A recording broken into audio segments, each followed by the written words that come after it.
بسم اللہ الرحمن الرحیم۔ آسان فہم نماز سیریز سبق نمبر 14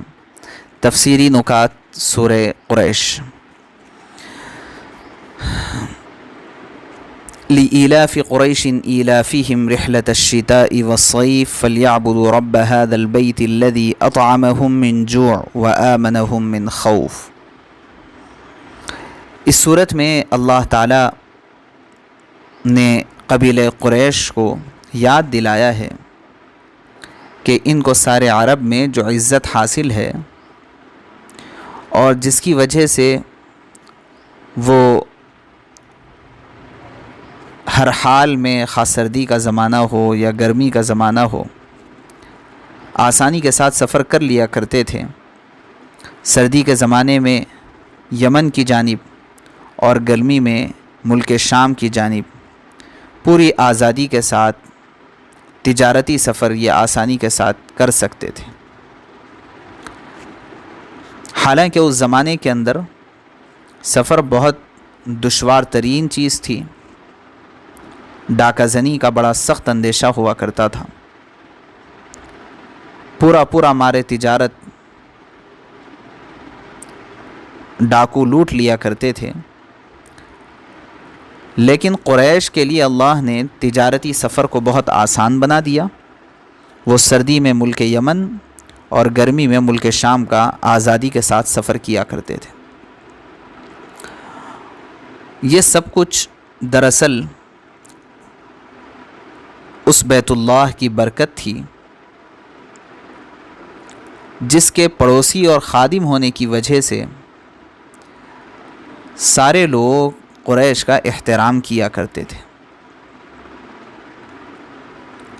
لہٰذا اللہ تبارک و تعالی نے اسی بیت اللہ کا واسطہ دیتے ہوئے انہیں یہ بات یاد دلائی کہ جس بیت اللہ کی وجہ سے ساری دنیا والے تمہارا احترام کرتے ہیں اس گھر کے مالک یعنی اللہ تعالی کی عبادت کرو، کیونکہ اسی گھر کی وجہ سے ان کو کھانا مل رہا ہے اور اسی گھر کی وجہ سے ساری دنیا کے لوگ امن و امان دے رہے ہیں، کوئی ان کے اوپر حملہ نہیں کرتا اور کوئی ان کے ساتھ بدتمیزی نہیں کیا کرتا۔ دوسری بات یہ ہے کہ قریش سردی اور گرمی کے سفروں سے چونکہ مانوس ہو چکے تھے اور اس کے عادی ہیں۔ یہ جو جملہ اللہ نے فرمایا ہے اس کا تعلق پچھلے سورۃ الفیل کے مضمون سے اس کا تعلق ہے۔ آپ کو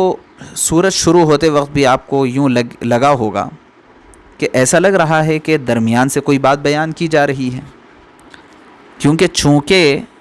یہ درمیان میں استعمال ہونے والا لفظ ہے، بات شروع کرنے کی جگہ پر یہ ایسا لفظ استعمال نہیں ہوتا۔ تو بات دراصل یہ ہے کہ یہ کنیکٹڈ ہے سورت گزشتہ سورت سے، گویا کہ یہ ایک جوڑی ہے سورۃ الفیل اور سورہ قریش کی۔ وہ مضمون یہ ہے کہ ہم نے اصحاب فیل کو اس لیے ہلاک کیا کہ قریش ان سفروں کے عادی ہیں اور ان کی تجارت اور زندگی کا دار و مدار انہی سفروں پر ہے، اور اصحاب فیل اس تجارت کو ختم کرنا چاہتے تھے۔ جو قریش کی تجارت تھی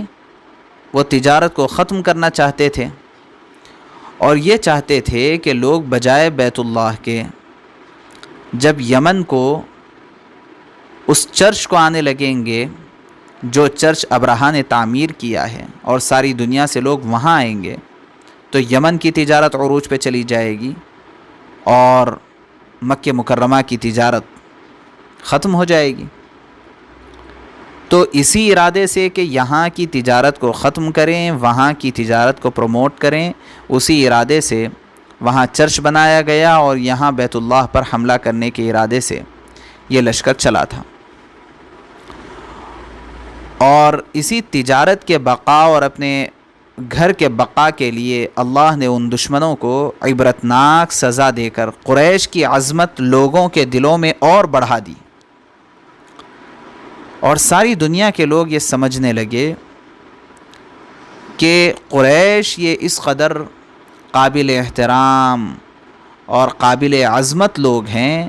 کہ ان کی حفاظت کے لیے اللہ نے آسمان سے پرندوں کے ذریعے سے اس لشکر پر عذاب نازل کیا جو ان کے اوپر حملہ کرنے کا ارادہ کرتا تھا۔ اس وجہ سے لوگوں کے دلوں میں قریش کی عظمت اور بڑھ گئی، لہٰذا پورے ملک میں جہاں بھی یہ جایا کرتے تھے لوگ ان کی تعظیم کرتے تھے اور ان کا ساتھ دیتے تھے، ان کا تعاون کرتے تھے، کوئی ان کے اگینسٹ میں نہیں جاتا تھا۔ اس وجہ سے اللہ نے قریش کو یہی یاد دلایا کہ اللہ نے تمہارے اوپر جو احسان کیا ہے کہ عذاب بھیجا ہے اس قوم کے اوپر جس نے تم سے مقابلے کا ارادہ کیا، اور تمہارا جو احترام ہے وہ کعبۃ اللہ کی خدمت کی وجہ سے احترام ہے، لہٰذا اسی کعبۃ اللہ کے رب کی تم عبادت کرو جس کی وجہ سے تمہاری تجارت چلتی ہے اور جس کی وجہ سے پوری دنیا میں تمہاری عزت اور تمہارا احترام کیا جاتا ہے۔ تیسری بات یہاں سمجھنے کی یہ ہے کہ مکہ مکرمہ ایک ایسے مقام پر آباد ہے جہاں نہ زراعت ہوتی ہے نہ وہاں باغات ہیں۔ اس کے بانی مبانی حضرت ابراہیم علیہ السلام نے اس کے آباد ہونے کی دعا فرمائی تھی کہ اے اللہ اس شہر کو امن کی جگہ بنا دیجئے اور یہاں پر خوب رزق عطا فرمائیے، پھلوں کا اور مختلف چیزوں کا، یعنی باہر سے ہر طرح کے پھل اور ضروریات یہاں لائی جائیں۔ اس لیے اہل مکہ کی معاش کا مدار اور پوری تجارت، پورا معاش، ان کی اکانومی پوری جو ہے ڈیپینڈ تھی ان کے بزنس پر اور ان کے جو تجارتی سفر ہوا کرتے تھے اس پر۔ وہ باہر سے اپنی ضروریات کا سامان لاتے تھے اور یہاں پر فروخت کرتے تھے۔ حضرت ابراہیم علیہ السلام کی اس دعا کی برکت سے مکے میں کھانے پینے اور غذا کی کبھی بھی قلت نہیں ہوئی، اور تجارت کا یہ نظام ہزاروں سالوں تک قائم رہا ہے اور ابھی تک ہے۔ چوتھی بات یہاں پر ذہن میں رکھنے کی یہ ہے کہ تیسری آیت میں انعامات کا ذکر کرنے کے بعد شکر ادا کرنے کی اللہ تبارک و تعالیٰ نے قریش کو ہدایت فرمائی۔ اللہ تعالیٰ کی صفات میں سے ایک صفت اللہ نے بیان کی کہ وہ رب البیت ہے۔ بے شمار صفاتی نام ہیں اللہ کے، خاص طور سے یہاں رب البیت ہونے کی صفت جو خصوصیت کے ساتھ ذکر فرمائی گئی ہے، اس کی وجہ یہ ہے کہ بیت اللہ دراصل قریش کے جتنے فضائل اور جتنے برکات اور جتنی تعظیم اور جتنا احترام ہے نا، وہ سب کا سرچشمہ دراصل کعبۃ اللہ ہے۔ اس وجہ سے کعبۃ اللہ کا واسطہ دے کر کے اللہ نے عبادت کا حکم دیا۔ پانچویں بات یہ ہے کہ اس گھر کے رب کی عبادت کرنے کا حکم ہے، فَلْيَعْبُدُوا رَبَّ هَذَا الْبَيْتِ۔ تو یہ بات یہاں اچھی طرح ذہن نشین کرنا چاہیے کہ ہم کعبۃ اللہ کی پوجا نہیں کرتے، بلکہ اس کو قبلہ بنا کر اصل میں اللہ کے آگے جھکتے ہیں، کعبۃ اللہ کی عبادت نہیں کرتے۔ اسی لیے فرمایا رب ھذا البیت، فلیعبدوا ھذا البیت نہیں کہا گیا لہٰذا تم عبادت کرو اس گھر کی، یہ نہیں کہا گیا، بلکہ یہ کہا گیا کہ اس گھر کے رب کی عبادت کرو۔ تو یہاں اس گھر کی پوجا نہیں ہے، بلکہ یہ تو صرف ایک سمت کو متعین کرنے کے لیے کعبۃ اللہ ہے، ورنہ عبادت اصلاً اللہ کی ہے۔ اس مسئلے میں بعض مرتبہ مشرکین کی جانب سے مختلف سوالات اٹھائے جاتے ہیں، ہمیں یہ اچھی طرح سمجھے ہوئے رہنا چاہیے۔ چھٹی بات یہاں پر یہ ہے کہ ہم سوچیں اور غور کریں کہ قرآن کی آیات ہم سے بھی کچھ مطالبہ کر رہی ہے۔ یہ ہم غور کریں کہ کون سی قرآن کی آیات ہم سے کیا مطالبہ کر رہی ہے۔ آج ہم بسوں، ٹرینوں، کاروں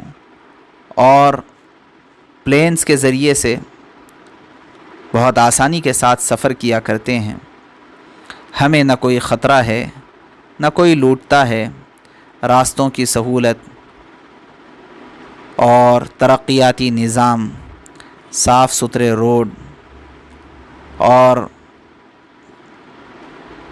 پورا سہولتوں سے آراستہ اسٹاف، یہ سب چیزیں آج ہمیں حاصل ہیں۔ لہٰذا ہمیں غور کرنا چاہیے کہ بہت حد تک ہمیں بھی امن نصیب ہے۔ اس زمانے میں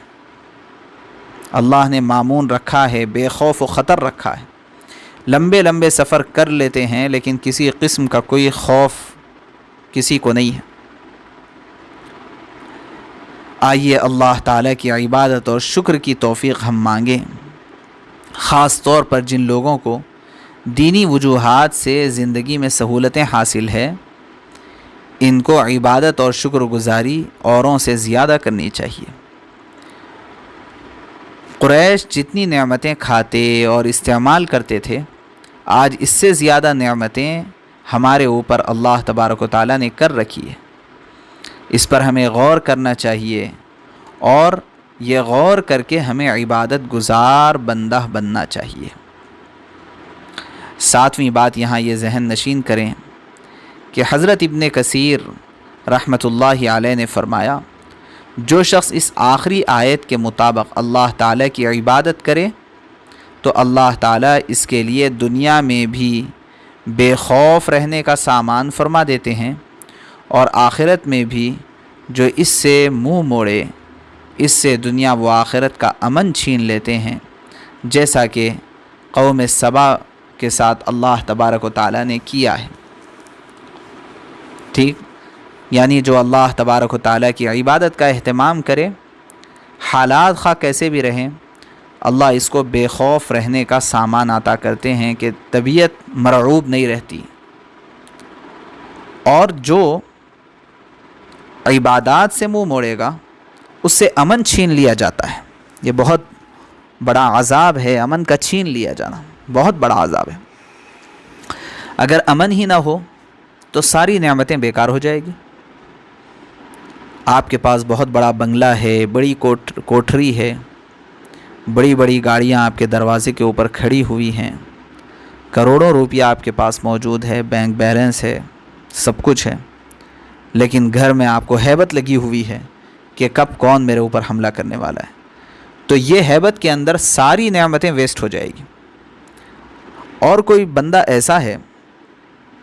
جس کے پاس رہنے کے لیے کوئی خاص گھر نہیں، جھوپڑی میں رہتا ہے، اور سواری کے لیے کوئی خاص انتظام نہیں ہے، سائیکل چلاتا ہے یا گھوڑا گاڑی استعمال کرتا ہے، کھانے کے لیے کچھ بڑا انتظام نہیں ہے، ضرورت کے بقدر روزی موجود ہے، لیکن آرام کی نیند وہ اپنی جھوپڑی میں ٹھنڈی ہوا کے نیچے سو رہا ہے، اس کو کسی کا خوف اور ڈر نہیں،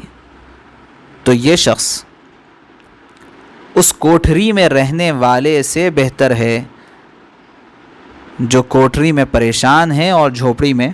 یہ سکون سے ہے۔ تو امن یہ بہت بڑی دولت ہے، اگر یہ ہوتی ہے تو ساری نعمتیں کام میں آتی ہے، ورنہ سب ویسٹ ہو جاتی ہے۔ جس قوم نے اللہ تبارک و تعالیٰ کی نافرمانی کی، اللہ نے قرآن میں ایک دوسری جگہ یہ بیان فرمایا کہ ہم نے اس قوم سے یہی دو چیزیں چھین لی تھیں۔ وَضَرَبَ اللَّهُ مَثَلًا قَرْيَةً كَانَتْ آمِنَةً مُطْمَئِنَّةً يَأْتِيهَا رِزْقُهَا رَغَدًا مِّن كُلِّ مَكَانٍ فَكَفَرَتْ بِأَنْعُمِ اللَّهِ فَأَذَاقَهَا اللَّهُ لِبَاسَ الْجُوعِ وَالْخَوْفِ بِمَا كَانُوا يَصْنَعُونَ۔ یہ اللہ نے فرمایا کہ اللہ نے مثال دے کر کے سمجھایا ہے ایک ایسے علاقے کی کہ جہاں کے لوگ بہت اطمینان کی زندگی گزارتے تھے، ہر طرف سے روزی انہیں میسر آتی تھی، لیکن جب انہوں نے نافرمانی کی فَكَفَرَتْ بِأَنْعُمِ اللَّهِ تو اللہ نے انہیں بھوک کا عذاب چکھایا، بھوک کا عذاب چکھایا، یعنی مہنگائی بڑھ گئی، بہت آسانی کے ساتھ چیزیں ان کو میسر نہیں آتی تھی کھانے پینے کے لیے، اور دوسرے خوف کا عذاب چکھایا ہمیشہ خوف کے اندر رہتے تھے۔ تو یہ آپ تقابل کریے، کمپیئر کیجئے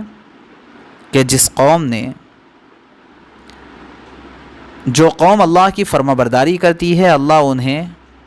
روزی دیتے ہیں اور امن دیتے ہیں، اور جو قوم اللہ کی نافرمانی کرتی ہے اللہ تبارک و تعالیٰ انہیں خوف دیتے ہیں اور بھوک دیتے ہیں۔ یعنی بھوک کا مطلب کیا ہے کہ سب کچھ رکھ کے بھی آدمی کھا نہ سکے، یہ بھی تو بھوک ہے۔ پیسہ ہے، روپیہ ہے، سب کچھ ہے، جیسے وہ شخص جس کے پاس کچھ نہیں ہے اور دانے دانے کو ترس رہا ہے، وہ شخص بھوک کے عذاب میں مبتلا ہے، ایسے ہی وہ شخص بھی بھوک کے عذاب میں مبتلا ہے جس کے پاس کسی چیز کی کمی نہیں ہے لیکن کھانے کی نہ ہمت ہے، نہ توفیق ہے، اور نہ ڈاکٹروں کی طرف سے اجازت ہے، ترس رہا ہے دانے دانے کو، اور خوف سب کچھ رکھتے ہوئے خوف طاری ہے۔ بہرحال آخری بات یہاں یہ ذہن میں رکھنی ہے کہ امام ابو الحسن قزوینی رحمۃ اللہ علیہ نے فرمایا، جس شخص کو کسی دشمن یا کسی مصیبت کا خوف ہو اس کے لیے سورہ قریش کا پڑھنا یہ حفاظت کا سامان ہے۔ امام جزری رحمۃ اللہ علیہ، قاضی ثناء اللہ پانی پتی رحمۃ اللہ علیہ اپنی تفسیر میں لکھتے ہیں، قرض اور مالی مسائل کے حل کے لیے فرض نمازوں کے بعد اول و آخر درود شریف پڑھ کر 7 مرتبہ اس صورت کے پڑھنے سے اللہ تبارک و تعالی مالی مسائل کو بھی حل کریں گے اور قرض کی ادائیگی کی بھی اللہ تعالی شکلیں پیدا فرمائیں گے۔ وآخر دعوانا الحمد للہ رب